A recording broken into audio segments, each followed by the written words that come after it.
Bonjour Madame, Messieurs, à la une de l'actualité internationale sur Kivu Morning Post, Prince Epenge, cadre de la C64 et porte-parole de l'AMUCA, rejette l'arrêt de la Cour constitutionnelle validant la loi sur le référendum. Il qualifie cette décision de provocation des plus et accuse le pouvoir de préparer une révision de la Constitution en vue d'un troisième mandat de Félix Tshisekedi. Il exige la convocation d'un dialogue national inclusif avant le 15 août 2026 et promet de lancer de nouvelles actions citoyennes si les revendications de l'opposition ne sont pas prises en compte. Je crois même que les mots utilisés par la C64 ne donnent pas l'étendue de la gravité de la situation dans notre pays. L'arrêt de la Cour confirme les complots contre l'ordre constitutionnel et institutionnel établi. Il y a une association criminelle entre le président de la République, la Cour constitutionnelle et son gouvernement. Ils veulent liquider la démocratie. L'arrêt de la Cour ne se limite pas à interpréter.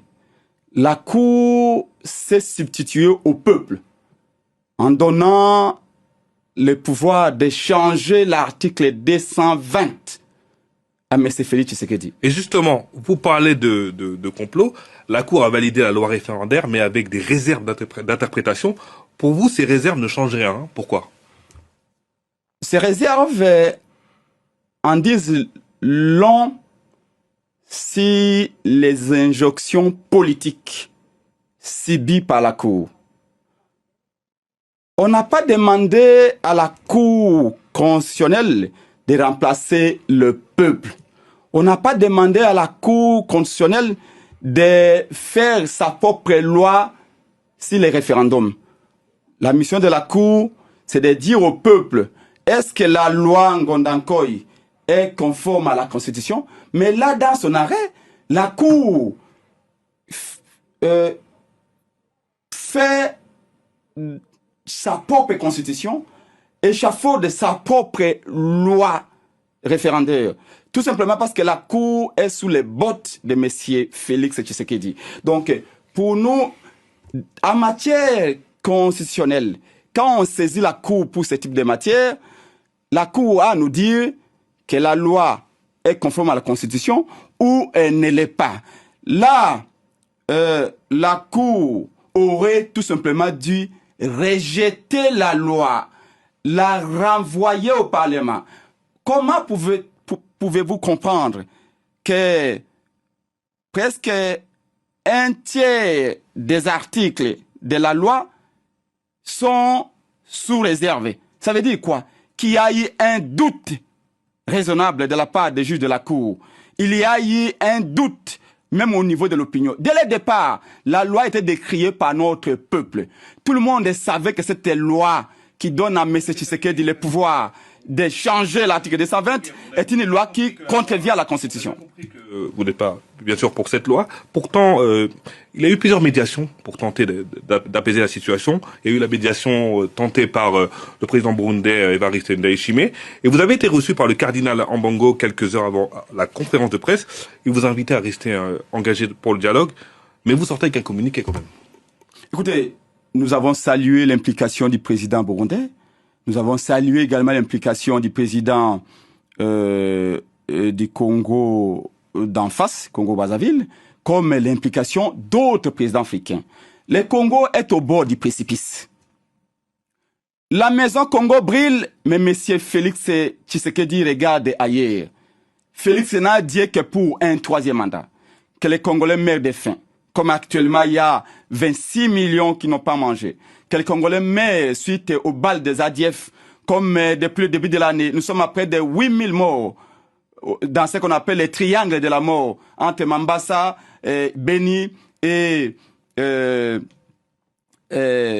d'autres territoires de la province et dit qu'il faut... Parlons du président de l'Assemblée nationale de la RDC, Aimé Bodji Sangara, qui est arrivé à Johannesburg, en Afrique du Sud, pour participer à la conférence de présidents de parlements nationaux et régionaux d'Afrique.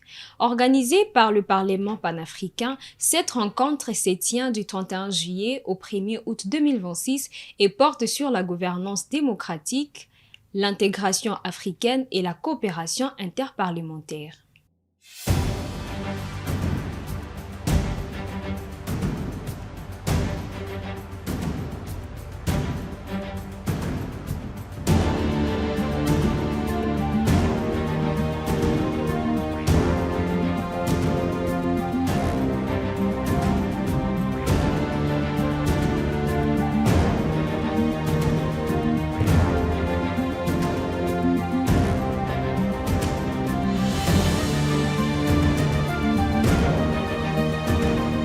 Le Conseil de sécurité des Nations Unies a organisé jeudi 30 juillet 2026 le premier vote indicatif pour la sélection du prochain secrétaire général.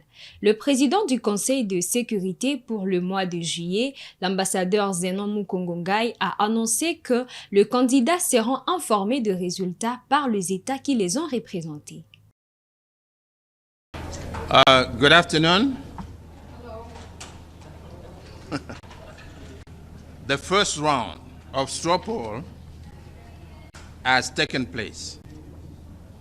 The candidates will be informed of the results through the respective permanent representatives of nominating member states.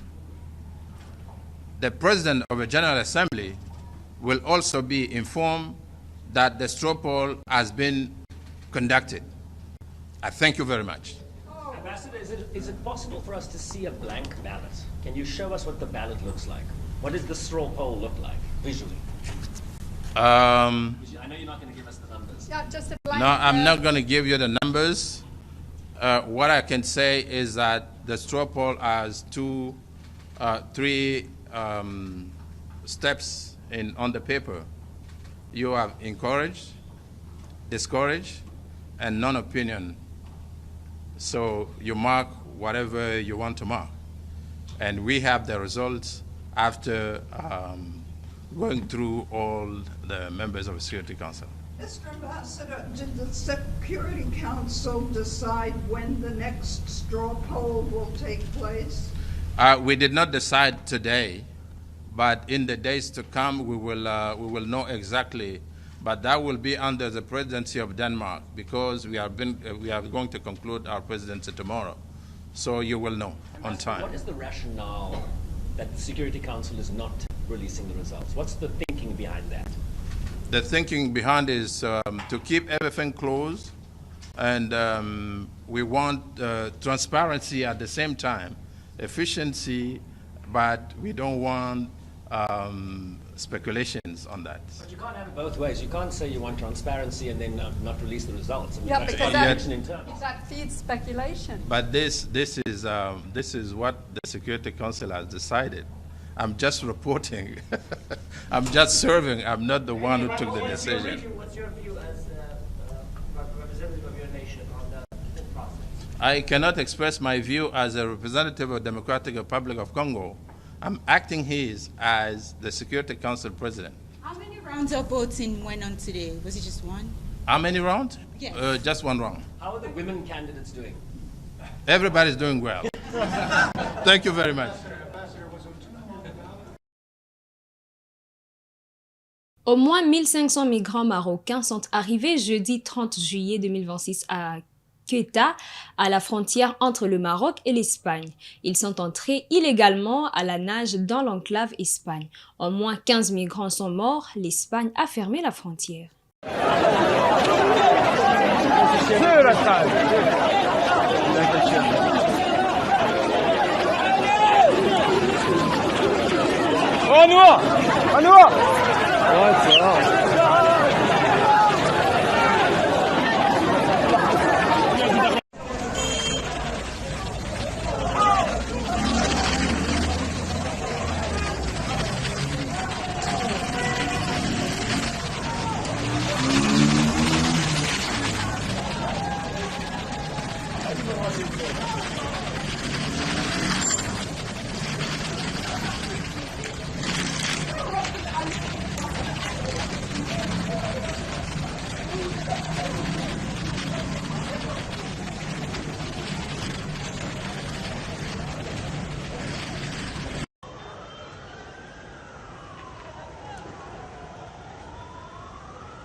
increíble la situación.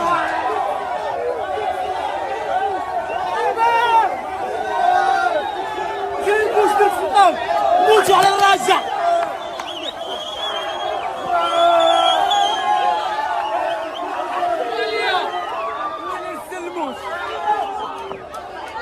Increíble la situación ahora mismo, señores.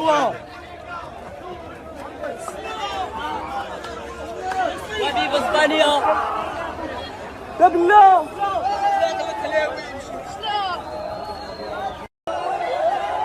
C'était l'actualité internationale sur Kivu Morning Post, madame, messieurs. Merci de nous avoir suivis du début à la fin. On se retrouve dans des prochaines actualités.